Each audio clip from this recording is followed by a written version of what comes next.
Well, good morning, everybody. It's Thursday. We're on the downhill slide of another week in May. No, March. We're in March. I don't know how long I can go. I think my phone's about full of videos and stuff, so this one may not make it, but we'll see. We'll see what we can do. On today's docket, I don't have a whole lot. Washington State Attorney General Bob Ferguson kicked out a tweet. He's awfully happy that they passed the ban on high-capacity magazines, which is a descriptor that I think is rather disingenuous. And my friend I like to call them regular capacity magazines. 10 rounds, no more than 10 rounds in a magazine. That's what we've shot for here in Washington State. I guess that's the people have spoken. That's what they wanted. I don't know what people. I don't know any of them, honestly. My point is this. Anybody with any amount of training whatsoever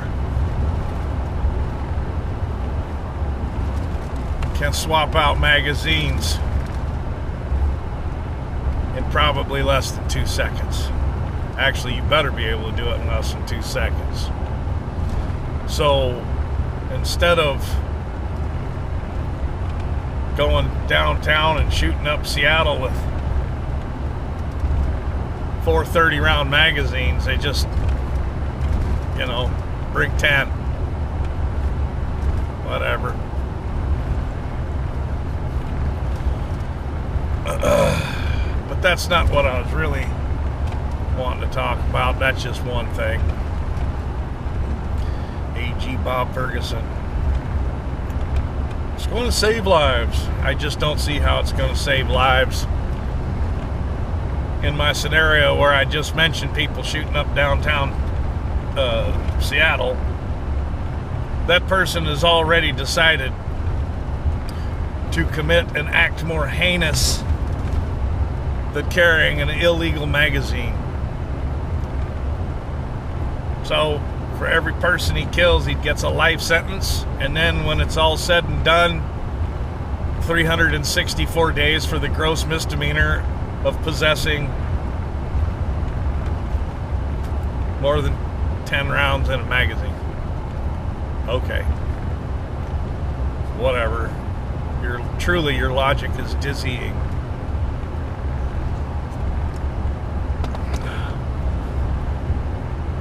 There was a special group designated to determine whether or not Washington State schools should add COVID vaccination as a mandatory vaccination to attend public schools.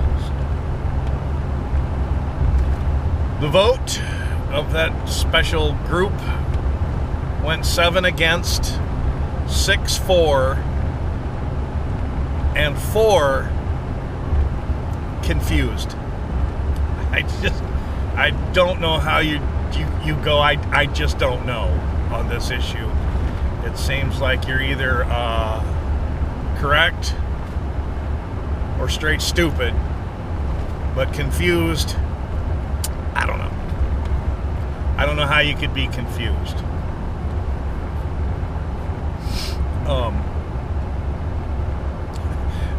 Sounds kind of like a very, very, very pussified position to me.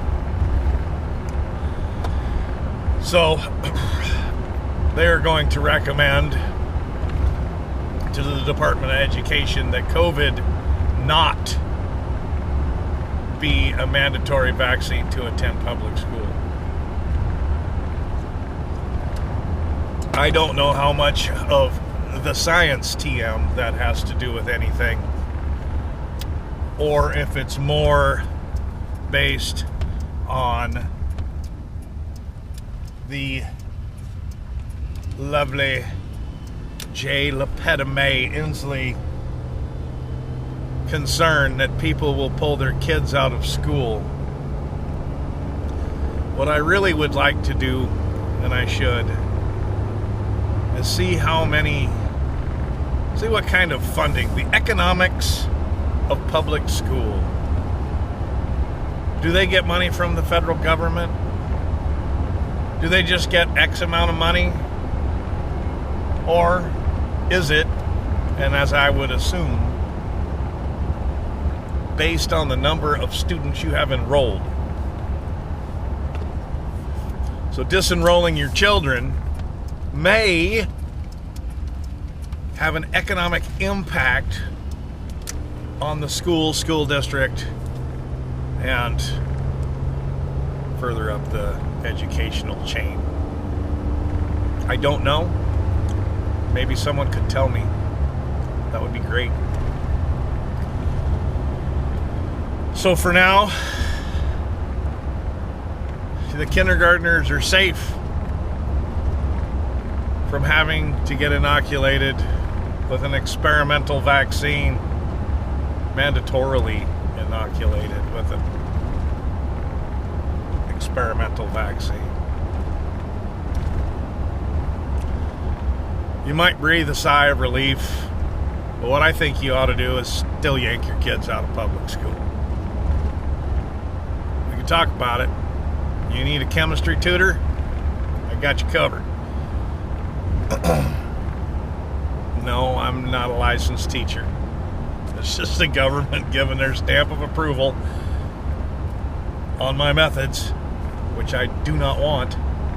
So it doesn't change the science any. It's still the science.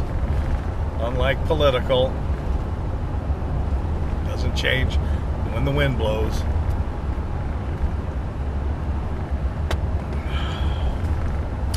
That's my thoughts on today. 10-round magazine's not going to save any lives. It's going to make criminals out of some people.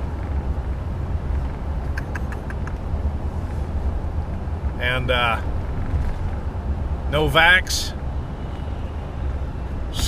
for the kids in school, which is good.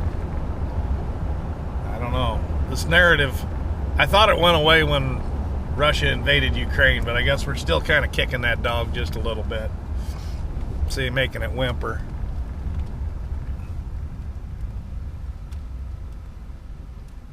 Not about safety, kids.